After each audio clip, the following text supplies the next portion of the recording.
Assalamualaikum warahmatullahi wabarakatuh. Sahabat-sahabatku semua, para subscriber Ngosbus Baha dimanapun Anda berada, alhamdulillah pada kesempatan ini kita bisa berjumpa lagi di channel Ngosbus Baha. Mari kita ikuti pengajian atau pengawasan yang beliau sampaikan. Semoga kita semua diaku oleh beliau sebagai santrinya. Amin. Assalamualaikum warahmatullahi wabarakatuh. Bismillahirrahmanirrahim. Tabarakalladzi nazzalal furqana ala 'abdihi liyakuna lil 'alamin nadhira. Allahumma shalli wa sallim wa barik ala sayyidina maulana Muhammadin wa ala alihi wa sahbihi asma'in, amma ba'du.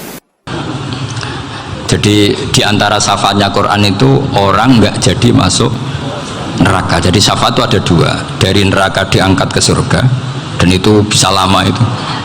Tapi kalau syafaatnya Quran itu yang belum masuk neraka supaya nggak jadi masuk neraka. Karena neraka juga punya aturan, dia juga kena aturan fikih.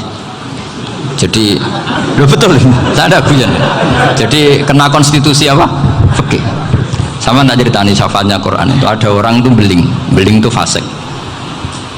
Itu dihafal surat Tabarok, hafal betul. Tabarakalladzi biyadihil mulku wa huwa ala kulli syai'in qadir alladzi khalaqal mauta wal hayata. Pertanyaannya gini, boleh enggak orang menginjek surat Baqarah? Boleh enggak? Enggak. Padahal orang hafal Quran itu artinya ayat itu ada di hatinya.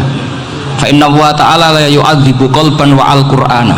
Allah tidak akan menyiksa hati yang menyimpan Quran, yang jadi flash disknya Quran, yang jadi rekaman Quran. Singkat cerita orang ini hafal. Pas ketemu Mungkar Nakir prosedur kan, ini orang fasik mau diantemin sama Mungkar Nakir. Prosedur ya, dia kan prosedur standar. Si surat Tabarok akhirnya menjelma jadi seseorang yang gagah berani. Kamu nggak boleh nyiksa orang ini, saya ini kalamullah. Kalau kamu nyiksa dia berarti nyiksa saya. Kamu berani sama kalamullah? Wah ya udah berani jadi Mungkar Nakir. Tapi orang itu nakal, harus saya gebukin. Tapi kata Quran tadi, tapi saya di situ pasti kena saya. Oh debat, nggak ada lajnahnya, ini nggak ikut. Kalau Gus Wirjon ikut jadi lajnah. Kalau jadi lajnah pasti kroninan, kalau santrinya dimenangkan nanti. Akhirnya debat. Ya sudah, kita ketemu Allah. Akhirnya Mungkar Nakir sama Quran tadi surat Tabarok datang sowan sama Allah. Terus kata Allah, memangnya kenapa Mungkar Nakir? Saya harus nyiksa dia karena dia fasik ya Allah. Memangnya kenapa surat Tabarok? Saya ada di situ. Menurut aturan orang tuh nggak boleh injak Quran. Kalau dia nuduk saya, nuduk Quran, itu harus dikasih tahu fikihnya Mungkar Nakir. Akhirnya Allah ngintikan gini ke surat Tabarok, ya sudah terserah kamu. Kalau terserah pulau Gusti, Mungkar Nakir nggak boleh nyentuh orang ini. Ya sudah selamat. Sehingga terus itu sampai baca di termasuk mujizatnya surat Tabarok di tafsir Ibnu Katsir banyak. Karena tadi logikanya malaikat itu juga kena aturan fikih. Sehingga banyak ulama termasuk Said Muhammad ngendikan pertanyaan Mungkar Nakir itu tidak semua orang kena. Kalau semua orang kena, nanti kalau tanya Nabi Muhammad, waman nabiyuka, kacau kan jamnya. Nabi kamu siapa? Saya ini Nabi. Ya kan? Nah nanti kalau pas ketemu Nabi Ibrahim, waman abuka, jadi repot kan? Makanya ada kiai yang guyon kalau ditanya marabbuka, saya ini guru tauhid sembrono. Saya ini ngajar Ummul Barohin, kamu tanya marabbuka. Masyhur itu keramatnya Imam Malik itu. Ada Ashabu Malik, rajulun min ashabi Malik. Beliau ditanya Mungkar Nakir marabbuka manabuka. Imam Malik datang, ini seumur-umurnya itu ngajar tauhid. Kok kamu gede ini enggak sopan kamu? Dan kita berharap barokah sampean ngaji nanti itu. Malaikat itu anak sungkane itu. Jadi itu. Dan saya meskipun guyon itu serius. Bedanya orang alim sama ndak itu di situ. Kalau orang alim itu guyon itu masih bener, masih serius. Coba saya bacakan ayatnya. Ala inna auliya Allahi la khaufun alaihim wa lahum yahzanun. Terus lahumul busyra fil hayatid dunya fil akhirah. Artinya kalau Mungkar Nakir dengan penampilan garang gitu, berarti ada ketakutan apa enggak? Ada. Padahal ciri utama walinya Allah tidak ada ketakutan. Makanya itu termasuk dalilnya Sayyid Muhammad, tidak semua orang alami seperti itu, karena wali-wali itu la khaufun alaihim wa lahum yahzanun. Wah anak kiai ketemu karena kerja buat tidur wedek. Iku rezeki ora kalau pertanyaan itu, nak konan santri piye? Lho isen wis kiai dihanjuti mungkar nakir. Malu gak kira-kira? Mesti pelengani konan santri piye? Nak jawabannya gampang karena pernah ngajar tauhid. Makanya Sayyidina Ali ini cerita ini ada di kitab Nurul Dholam, sama lihat di kitab Nurul Dholam karangannya Syekh Nawawi Banten. Itu Sayyidina Ali itu ya, andai kan orang biasa mungkin ya agak-agak hasut, tapi ini wali gak boleh kamu katakan hasut. Dia itu mangkal sama Umar. Orang kok setiap orang pernah dibentak, apa dia berani bentak Munkar Nakir? Penasaran dia. Bagaimana perangnya Umar itu berlanjut enggak gitu kira-kira. Akhirnya minta, ya Allah saya minta kasyaf. Ya karena yang minta Sayyidina Ali karena mau wajah dituruti sama kasyaf. Dilihat Sayyidina Umar pas meninggal itu. Jadi hasud itu ya kadang penting asal baik. Loh betul, bahasa Kanjeng Nabi kadang la hasada illa fisnaten. Itu Nabi bahasakan ya hasad. Gus Firson aja yang menafsirkan ghobtoh itu kan gaya-gayanan sebagai ulama. Aslinya Nabi ngendikan itu la hasada illa fisnaten. Ulama yang ganti itu namanya ghobtoh. Wong Nabi sendiri nyebut hasad, kok kamu tafsiri ghobtoh. Ya hasad ya hasad. Udah ada usah ditawil pokoknya gitu. Kalau sama nggak percaya nggak apa-apa. Kok gitu aja kok repot. Karena sama nggak percaya kemungkinannya dua. Satu nggak ngerti. Dua sama-sama alim. Kan dari awal kalau sama-sama alim kan laisali alimin ayuqallida aliman akhor. Kita nggak perlu saling mengikuti. Ngapain hasud? Biasa aja. Akhirnya Sayyidina Ali kasih. Pas Umar bangun, setelah mati kan bangun, setelah meninggal bangun. Munkar Nakir datang dengan perang yang sangat garang. Itu digambarkan Sayyidina Ali, matanya itu kalkidril ghali, kayak apa, kendil yang apa, mengangan. Wah seru. Sayyidina Ali senang, paling takut ini Umar. Senangnya bukan main, wah ini mesti takut Umar. Biasa. Ternyata enggak, Umar malah bangkit. Wah Munkar Nakir ya. Kamu tahu menghadapi siapa? Itu betul. Kamu itu menghadapi temannya ahabbal khalqi ilallah. Yang diandalkan temannya bukan dia.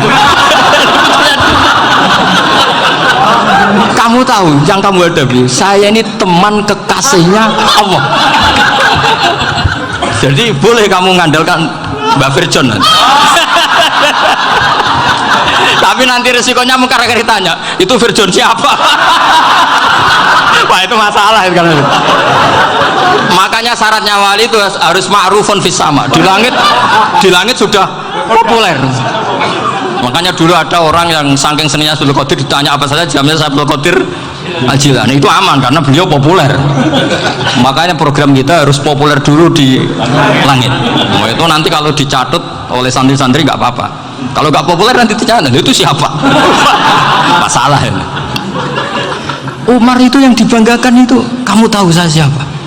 Ya enggak tahu, saya ini temannya kekasihnya Allah. Temannya Muhammad, iya Muhammad Rasulullah. Mikir, waduh repot. Loh di dunia aja gitu kan, temannya presiden, temannya panglima, apalagi ini temannya Sayyidul Awalin wal Akhirin. Di dunia aja bilang temannya presiden, menteri, orang sudah takut, apalagi ini temannya Sayyidul Awalin. Hanya Munkar Nakir terus konfirmasi sama Allah, gimana ya Allah ini ngadepi. Sebetulnya yang diandalkan itu temannya, bukan dia. Wah, akhirnya sama Allah dibilang, ya bu, ya sama seorang seperti itu bu yang sopan.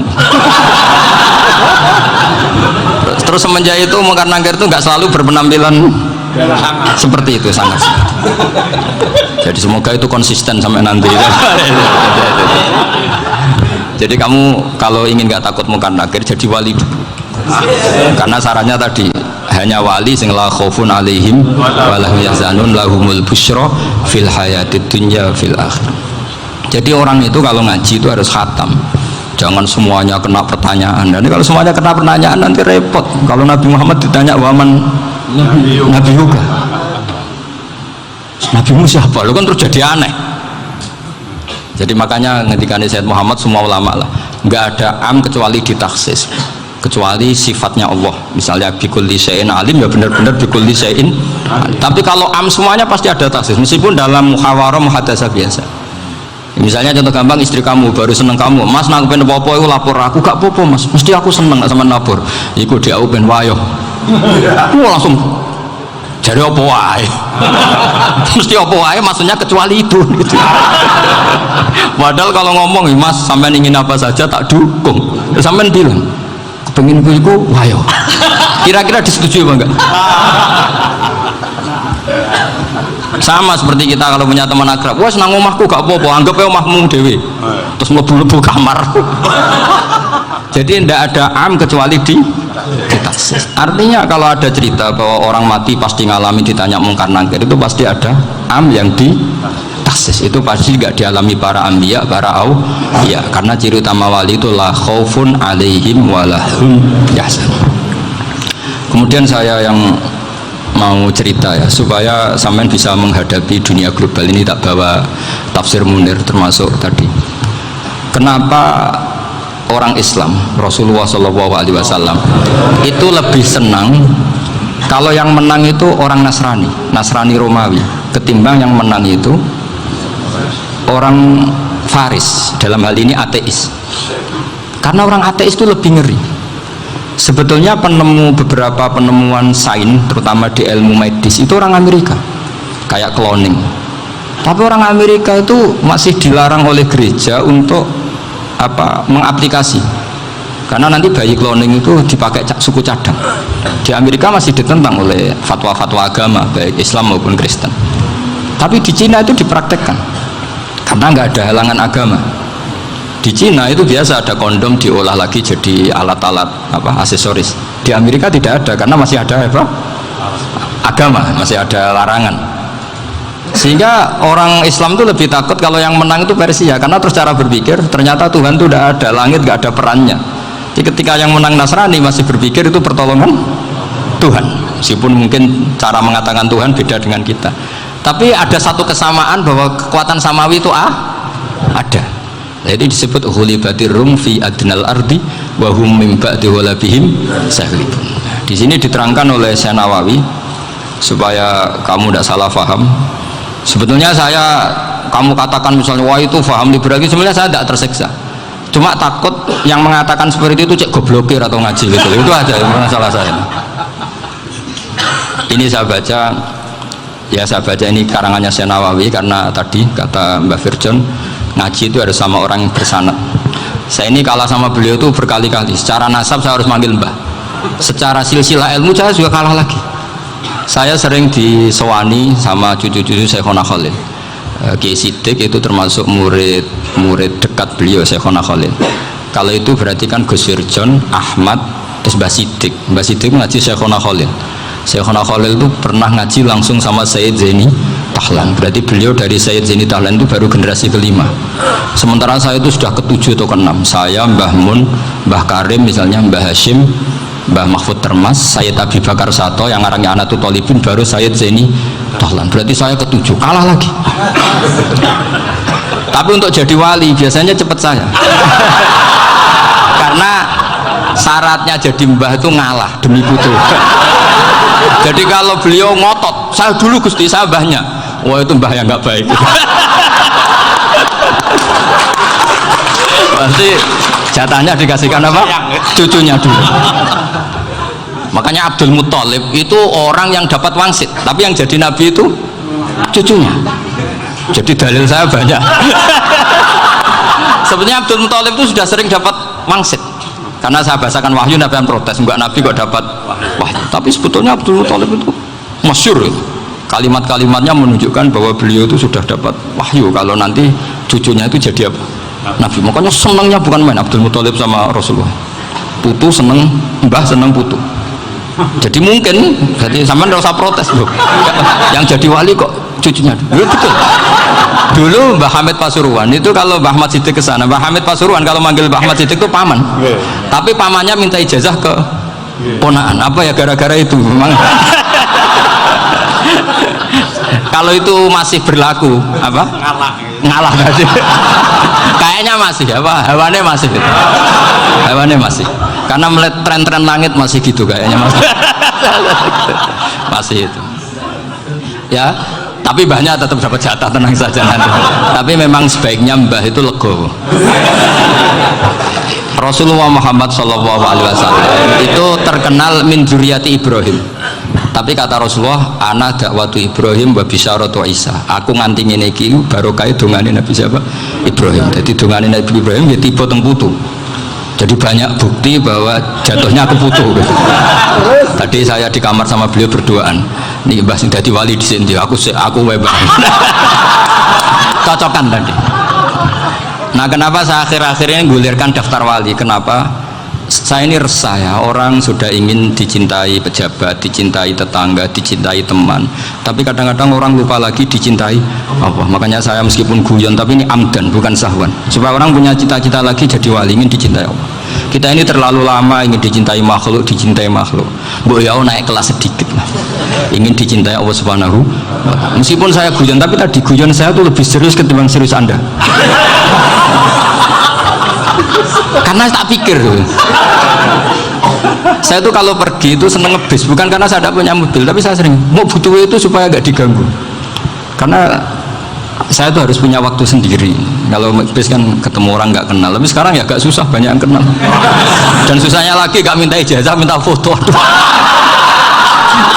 Kurang repot tuh. Mau dibenci itu umatnya Rasulullah Shallallahu Alaihi Wasallam, mau disetujui itu sanatnya mana? Kalau ketemu orang alim minta apa?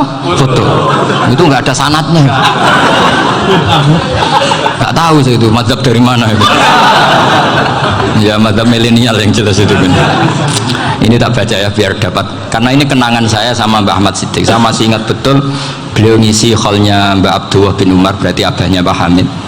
Karena mbah saya itu Fatimah binti Khalid bin Umar, kalau Mbah Hamid itu Hamid bin Abdullah bin Umar. Itu saya masih ingat betul zaman itu Mbah Hamid tiap khol di Lasem itu rawuh, dan saya derek mbah saya karena masih misanan datang ke Lasem. Itu beliau pas itu ngisi sama Mbah Mun. Mbah Mun masih muda, Ki Ahmad Siddiq sepuh senior. Itu beliau cerita bahwa dulu ketika Indonesia dijajah Jepang itu para kiai mimpi dibacakan ayat khulifatir rum fi adnal ardi wa hum min ba'di walabihim salim. Terus ada kiai yang tanya takwilannya gimana? Ya nanti Jepang pulang bukan karena kita yang mengalahkan, tapi Jepang ada yang mengalahkan sendiri meskipun tidak kita. Kayak dulu Faris tidak dikalahkan Islam tapi dikalahkan Romawi, tapi yang senang umat Islam. Wa yauma idzi yafrahul mu'min.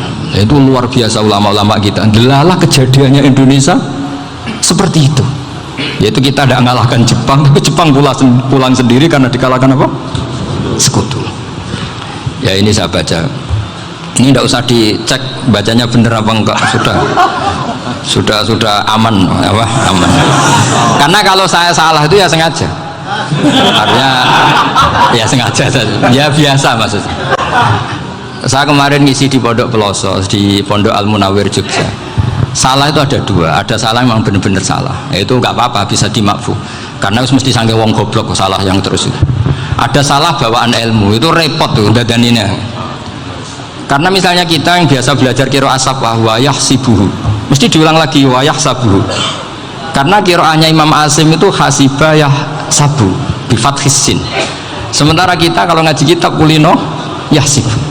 Sehingga kita yang biasa belajar safah itu kalau baca kitab itu kayak orang bingung. Kadang-kadang yang ngaji juga bingung, Gus Pak mau cok bulan piling, ya tepat-tepatan. Ada yang mengatakan Gus Pak bingung, ada yang mengatakan Gus Pak alim alama, ya tepat-tepatan nasib. Karena memang ya saf'ah memang seperti itu. Misalnya kufuan itu Imam Asim baca kufuan, tapi beliau punya murid namanya Syu'bah, itu kalau baca kuf'an.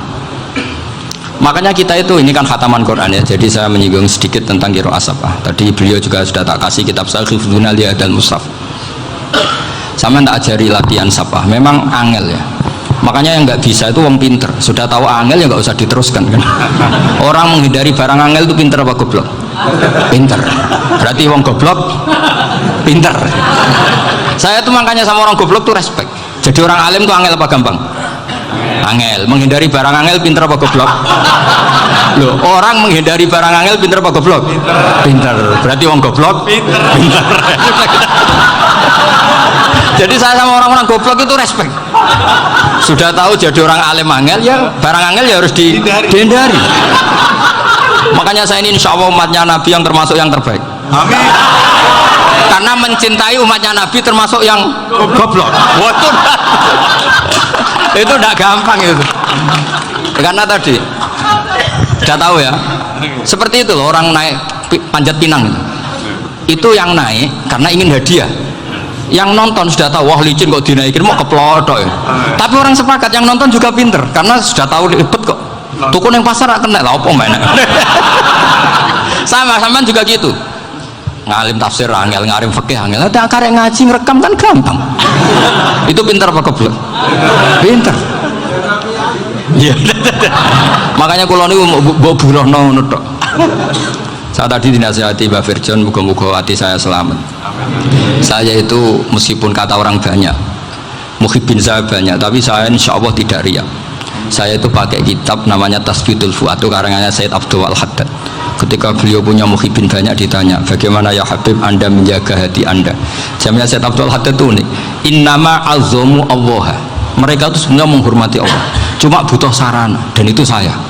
Jadi saya tahu sampean semua itu mencintai Quran, mencintai sunnah Rasul, mencintai hadis-hadis Rasul. Cuma sampean kan karena nggak paham, terus manfaatkan saya. Jadi sebenarnya saya ini korban. Korban ya. Jadi saya mau riak gimana? Korban kok mau. Bangganya di mana tuh? Coba sampean misalnya ngaji tafsir, belajar sendiri kan susah. Terkibnya susah, maknanya susah, bahkan beli kitabnya kadang nggak kuat. Untuk jadi alim tafsir itu kan harus beli kitab. Saya sering belajar kitab itu jutaan. Tafsir Tobari, saya pernah beli kitab Fakhrur Razi itu berapa coba? 27 jilid. Karangannya Fakhrur, belum karangannya ulama modern Imam Sya'rawi. Itu berapa jilid? Itu jutaan. Saya kemarin juga dihadiahi kitab Pak Quraish Shihab namanya Faidul Bari fi Syarhil Bukhari. Pak Quraish Shihab yang terkenal. Dia sering diskusi sama saya ngasih hadiah beliau ngasih hadiah saya. Oh itu harganya nggak kuat. Tidak kuat kadang di Indonesia nggak ada coba. Dan sama orang hebat menghindari kesulitan itu. Nah, kesulitan itu sebab ngaji ikut, kalau nggak paham dirukok rekamannya sudah. Pinter mana sampean sama saya? Pinter sampean kan? Bikin sosis susah beli aja kok repot kan? Makanya nggak boleh orang bilang, wah aku goblok reso tafsir aku wong pinter. Makanya nanti kalau saya ketemu Nabi tidak termasuk orang yang mentahkir orang Islam. Kafabil mari isman ayah kira akhahul muslim. Jadi cukup orang itu dosa kalau menyepelekan orang Islam, termasuk darani sampean goblok itu dosa. Caranya nggak darani goblok ya tadi di logika tadi. Alim itu angel, gendari angel itu pintar, berarti wong bodoh pintar ya sudah gitu. Tapi tetap bodoh. Tapi ini satu cara untuk saya respect gitu. Coba orang yang ngaji tafsir saya banyak, mungkin ribuan. Itu sebetulnya mencintai Quran. Karena Quran adalah kitab suci yang panduannya umat Islam. Sangat mencintai Quran. Terus kemudian mereka nggak paham. Terus mencari orang yang memahamkan. Burohno lah cara Jawane. Terus keren saya itu di mana coba? Lah terus mereka kurang ajarnya gini, kalau paham itu ya alhamdulillah paham. Kowe nak ngaji Gus wae ngono tok. Tapi nek ora paham, ora nyalano akal ya. Mari Gus Panan nerangno cepet mulane gak paham. Ora kok nyalano teke sing lelet tuh. Oh itu kan Masya Allah, naudzubillah tenan. Sebetulnya tingkat kurang ajarnya tinggi Gus. Jadi kalau nggak paham itu kadang nggak nyalahno uteke. Kayak mau misalnya, ngomari mikir ra jelas. Padahal misalnya jelas orang mesti paham, bodoh. Paham ya? Jadi kata Said Abdul Haddad, innama azzamu Allah. Sebenarnya mereka itu sangat menghormati Allah. Makanya kita nggak perlu mengatakan wasilah itu kafir, nggak akan. Karena orang tawasul sama Rasulullah itu ingin dapat ridhonya Allah lewat orang yang dicintai Allah. Kita mencintai wali sebenarnya, wah itu kekasih Allah. Kita mencintai itu karena mencintai Allah. Sama seperti gini, kamu mencintai kangkung apa enggak? Sebenarnya sama sekali enggak. Tapi kamu ingin sehat, ada asupan gizi. Kamu ingin tubuh kamu sehat, butuh asupan gizi. Kemudian kamu makan kangkung. Apa terus kamu cinta kangkung? Kan enggak. cinta kesehatan kamu sama. Orang yang mencintai saya ingin kepuasan rohani. Saya kan termasuk kiai yang torekonya gampang, ini swarga kan akhirnya penggemarnya banyak. Coba kalau kamu ini neraka wah. Jadi sebetulnya Anda mencintai kepuasan Anda sendiri. Nah, saya ini korban. Makanya untuk masuk surga cepat saya, korban itu cepat. Da'watul mazlum la turaddu. Laisa bainahu wa bainallah hijab. Jadi saya kalau dongo langsung seret langit. Karena mazlum. Saya sinau tafsir itu, Mbak, sampean bayangkan ada tafsir itu sudah 27 jilid. Sengarang Fakhrul Razi itu bulatnya bukan main. Karena dia ahli filsafat. Bulatnya Masya Allah. Sudah gitu sinau Jalalain kadang dikomen oleh Sawi. Sudah kita percaya Jalalain dibuli Sawi. Percaya Sawi dikandani, oh itu Maliki rasa ribet. Sudah gitu sinau Qurtubi, sinau tafsir Tabari itu susahnya. Belinya susah, belajarnya susah. Padahal saya punya keluarga, punya istri, punya anak. Bayangkan kalau istri saya rewel kayak istri sampai. Wah itu, tapi alhamdulillah enggak. Sama sekali enggak. Allah sudah milihkan, wah ini bahaya kalau punya istri rewel.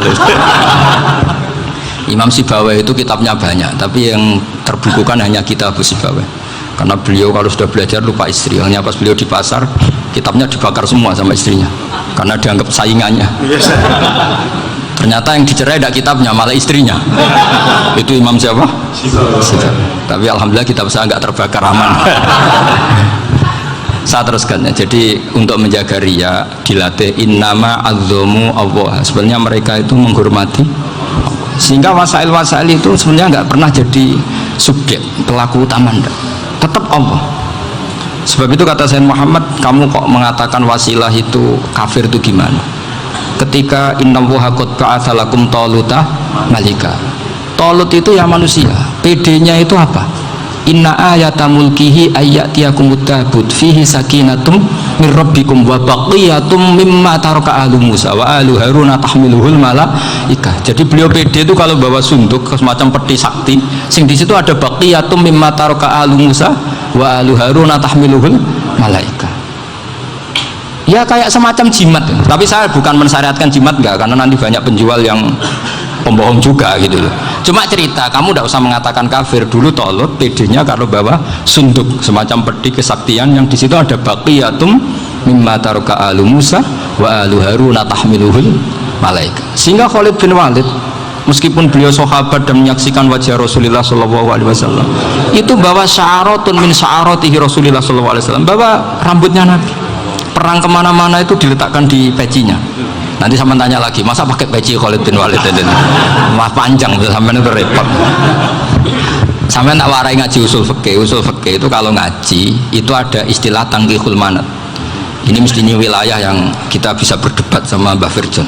Dulu itu musuh saya karena saya makili Anwar, beliau makili Peloso. Tapi tahu-tahu kalah tua terus saya mengundurkan diri. Di fikih itu ada istilah, ada tangkihul manat, ada tahqiqul manat, ada tangkihul manat. Tangkih itu kira-kira gini, lafadz hadis itu dibuang sekian untuk tahu bahwa itu madarul hukmi. Misalnya gini, tak beri contoh paling gampang, sama harus paham, kalau nggak paham nggak pinter-pinter.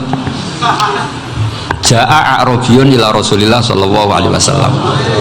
Ya karena ini menghormati Mbah Ahmad Siddiq, saya orang alim, jadi ngaji ini tetap ada suasana alim. Ya harus ada suasana alim, nggak perlu jadi orang alim, tadi susah. Sudah ngindari susah itu pintar, sudah itu aja.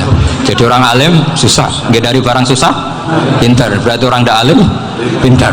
Nah, meskipun tetap sudah itu pegangi sampai mati nanti. Loh, jadi orang alim itu repot. Itu kata Imam Ghazali, kalau orang alim kalau mau masuk surga itu sama Allah nggak boleh kif, kamu nggak boleh langsung masuk surga. Coba cari umat kamu, syafaati dulu. Ya saya takut nyari sampean tidak bisa kembali. Saya tidak punya rencana itu, pokoknya mau masuk. Boleh sampean kuaduan balik raroh dewa, repot nanti saya. Berat jadi orang alim itu berat. Ya saya teruskan ya. Ada tangkihul manat. Ja'a a'rabiyun ila Rasulillah sallallahu alaihi wasallam. Faqala ahlaktu wa ma ahlakaka qal waqa'tu imraati fi nahari Ramadan. Ya sinar kita, saya ini rusak ya Rasulullah. Kenapa? Karena saya menjima istri saya fi nahari Ramadan. Terus kata Nabi, kamu harus bayar kafarah. Napa Nabi kafarah? Puasa 2 bulan. Wong baru 1 hari aja terjadi gitu kok disuruh puasa 2 bulan. Ya tidak kuat ya Rasulullah. baru berapa hari saya puasa aja kecelakaan seperti itu, apalagi kalau sampai 2 bulan. Enggak ya Rasulullah. Ya sudah kalau gitu kamu pertama ngasih makan apa? Itku rokobah kan, pertama merdekakan budak. Tapi kan sekarang nggak ada budak, makanya terus sekarang langsung puasa. Wah ini nggak bisa semua. Ya sudah ngasih makan orang 60, kasihkan siapa ya Rasul? Ya orang fakir. Saya ini paling fakir di kampung saya ini orang paling fakir. Jadi mulai dulu orang fakir itu hubungan suami istri itu paling lancar mulai dulu. Makanya orang fakir itu anaknya banyak karena hiburannya hanya itu. Wong Ramadan aja. Coba mau ke ATM nggak punya uang, mau antri di bank nggak punya, mau apa coba? Itu mulai dulu, ini sanatnya mutasil. Wah, akhirnya sudah sanksinya kan tadi ya itqu raqabah atau puasa 2 bulan berturut-turut atau ngasih makan 60 orang miskin. Lalu kata ahli usul fikih, kata Arabi dibuang, nggak menjadi catatan hukum. Orang kota pun kalau melakukan itu juga kena sanksi yang sama. Imro'atau juga dibuang. Andai kan itu dilakukan untuk amatnya juga ketentuannya sama.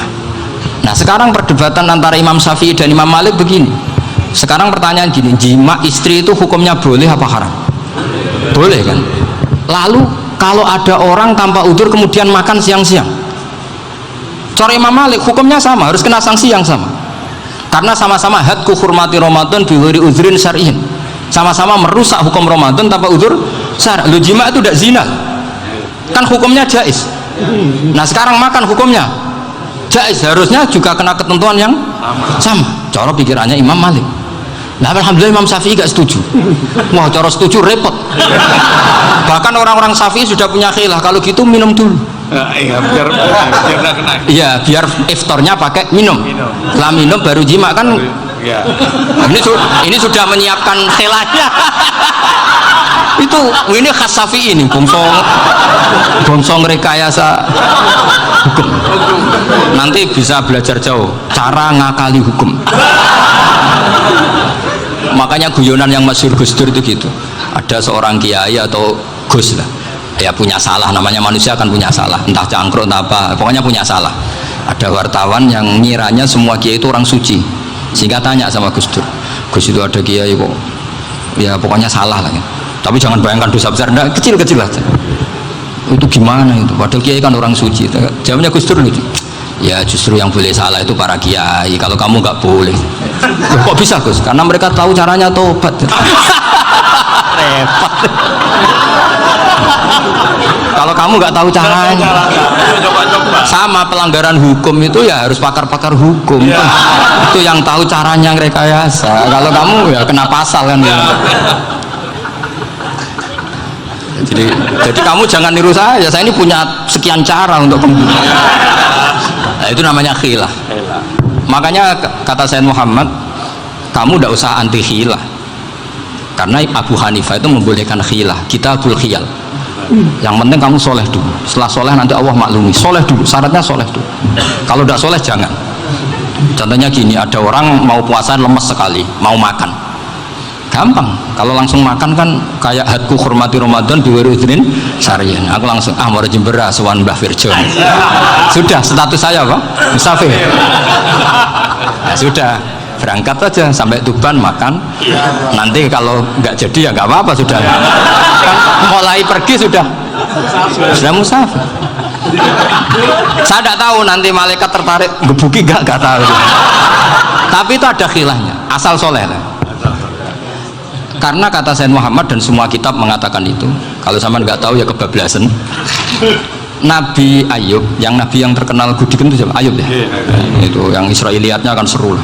Gudiken dikukur bek kreweng itu terlalu lah kalau itu. Untuk kreweng konti ning arep ora ono kreweng itu sudah masalah itu. Singkat cerita, Nabi Ayub ketika diasingkan kaumnya itu kan nggak punya sumber makanan. Lah orang lelaki itu mulai dulu egois. Istrinya Nabi Ayub itu cantik sekali, udah cantik, rambutnya bagus. Makanya kamu nggak usah tanya kenapa istrinya kayak banyak yang cantik. Ya nah warasatul anbiya, nggak boleh mungkin. Kalau nggak cantik ya warasatul anbiya dari segi balak. Istrinya Nabi itu semuanya cantik. Nggak usah tanya sebabnya apa, pokoknya gitu semuanya cantik. Singkat cerita, beberapa kali istrinya Nabi Ayub itu kerja demi bisa nafkahi Nabi siapa. Suatu saat itu tidak ada pekerjaan yang cukup untuk beli roti. Satu-satunya peluang dapat rezeki itu putrinya raja itu rambutnya berondoli. Terus ada sayembara siapa yang rambutnya bagus mau dibeli. Sampai rambutnya istrinya Nabi Ayub itu dijual. Nabi Ayub tersinggung karena itu mengurangi kecantikan. Jadi lelaki mulai dulu gitu. Udah nggak urun kalau istrinya nggak cantik itu komplain. Itu khasnya lelaki. Jadi kalau kamu gitu ada sanatnya juga, tenang saja ya. Komplain ya pegawaian itu. Saking mangkelnya Nabi Ayub terus ngendikan la adriban naki mi'ata sautin. Kamu akan saya pukuli dengan mi'ata sautin atau dengan 100 jambuan. Atau mi'ata dikhtin atau mi'ata apalah sesuai konteks zaman itu. Nggak namun pecut tuku konti mau ribet lagi. Singkat cerita akhirnya ketahuan bahwa istrinya menjual itu demi Nabi Ayub. Allah nggak ridho kalau kekasihnya yaitu istrinya Nabi Ayub wis perjuangan kayak gitu malah kena hukuman. Tapi Allah juga nggak ingin kekasihnya yang bernama Ayub melanggar sumpah. Padahal beliau sudah sumpah, wallahi demi Allah nanti tak pukul dengan 100 kali 100 kali dengan lidi lah misalnya, contoh yang gampang tuh lidi. Akhirnya sama Allah dikasih satu solusi, wa khud biyadika dikhtan fadrib bihi wala tahnas. Ya sudah, lidi itu ikat jumlahnya 100 terus pukul sekali saja, anggap saja sudah 100. Iku pangeran sing wari ngakali ngono iku pangeran. Tapi syaratnya soleh, syaratnya soleh. Jadi kalau kamu anti khilaf berarti anti ajarannya Allah di ayat itu. Wa khud biyadika dikhtan fadrib bihi wala tahnas. Itu dulu ada, ini cerita di Ithaf, ini cerita terakhir, ini sudah teman jangan nama sudah. Terus pengumuman tadi yang nggak pernah sepuh utang saya itu haram tadi. Karena tadi saya punya kewajiban di rumah yang bisa menggugurkan ya kewajiban yang lebih besar. Lebih besar itu ya tadi bisa pernah guru, pernah sepuh, yang jelas nggak umur sampean menangkap itu tua serepot itu. Ada raja itu ganteng kaya, senengannya nikah perawan cantik. Itu semua kampung mesti kenal. Mungkin digilir atau gimana pokoknya. Suatu saat ada pemuda suka sama perempuan yang di kampungnya, cantik sekali. Kemudian pemuda ini ternyata pekerja di kerajaan itu. Tiap hari ditanya, oh itu yang di kampung yang cantik siapa? Mau saya nikahin gini. Wah bahaya, ini saingannya raja. Jadi yang dibidik pemuda tadi itu saingannya raja. Si raja ini orang yang namanya raja kan gengsinya tinggi. Kaifatan kihuha wa kotroa itu kot kobbalaha rojulun. Kobone kabi, saya tuh pernah melihat dicium lelaki. Wah, gak mau. Gak gelem, kadang ditambung lan wakot kobbalaha rojulun. Saya pernah melihat sendiri kobbalaha rojulun, dicium oleh lelaki. Wah, sudah gak minat raja langsung. Gak keren. Suatu saat pemuda tadi nikahi perempuan itu. Rajanya marah, kamu lelaki gak punya harga diri gini. Gak punya selera, gak punya harga diri, sudah pernah dicium orang kok tetap dinikah. Terus bilang ke raja, ta'rif manir rojul, lelaki itu siapa? Abuha. Kamu tahu lelaki itu siapa? Sopo? Abuha, bapaknya. Saya kan hanya bilang rojul, pernah dicium lelaki. Lah pikirannya raja itu lelaki kue-kue ngene. Tapi butuh etan mau rojo ben gak sido itu aja tuh. Baru kayak digulirkan gitu, wakot kebalah rojulun. Wah nggak mau. Setelah itu suatu saat pegawainya tadi nikahi perempuan. Kamu nggak punya harga diri gini. Kamu tahu mandir rojul? Apa abuha? Wah nak ngono gak apa-apa. Lah monggo sakniki wis bojo kula. Ora trimo wis diambung wis macam-macam. Lah itu namanya khilah. Apa? Khilah. Kalau di Balawa disebut tauriyah atau apalah. Tapi saya tidak ngajari sampean seperti itu. Sudah pinter sebelum saya ajarin. Bongso ngakali kan sudah pinter. Ya ini terakhir tak baca Arabnya saja nanti. Bismillahirrahmanirrahim. Biar dapat barokahnya Syekh Nawawi juga barokahnya guru-guru. Bismillahirrahmanirrahim. Wasababu nuzuli hadil ayati annahu kana baina farisa war rumi qitalun wa kanal musyrikuna yawadduna antaghliba farisu ar-ruma li anna farisa kanu majusiyan ummiyin wal muslimuna yawadduna ghalabatar rum ala faris liqaunihim ahla kitabin. Jadi zaman dulu orang Islam lebih senang kalau yang menang itu orang Nasrani kalau bandingannya ateis, karena bagaimanapun percaya kekuatan langit, sementara orang ateis sama sekali tidak percaya kekuatan apapun bedanya kita dengan Nasrani itu ada kesamaan, yaitu percaya adanya kekuatan langit. Sehingga ketika orang Romawi kalah itu orang Islam ikut susah, paham ya? Makanya ini tak baca biar sampean nggak macam-macam pikirannya. Fab'atha Kisra, saat terusnya ya pokoknya seperti itu. Akhirnya Rasulullah SAW berdoa lebih seneng yang menang itu Rom karena ahli kitab. Artinya apa? Kemenangan ahli kitab adalah kemenangan makhluk atau hamba Allah yang mentautkan kekuatan kita di bumi dengan kekuatan langit. Makanya saya berharap selain kita ikhtiar medis, kita harus memperbanyak istighfar. Bagaimanapun semua itu dari Allah Subhanahu wa Ta'ala. Kita menghormati negara dengan ikhtiarnya, tapi saya mohon sekali kita juga istighfar, karena semua itu juga ditentukan oleh Allah, oleh langit. Ya, saya kira demikian. Assalamualaikum warahmatullahi wabarakatuh. Alhamdulillahirabbil alamin. Telah kita ikuti bersama pengawasan yang beliau sampaikan oleh Gus Baha.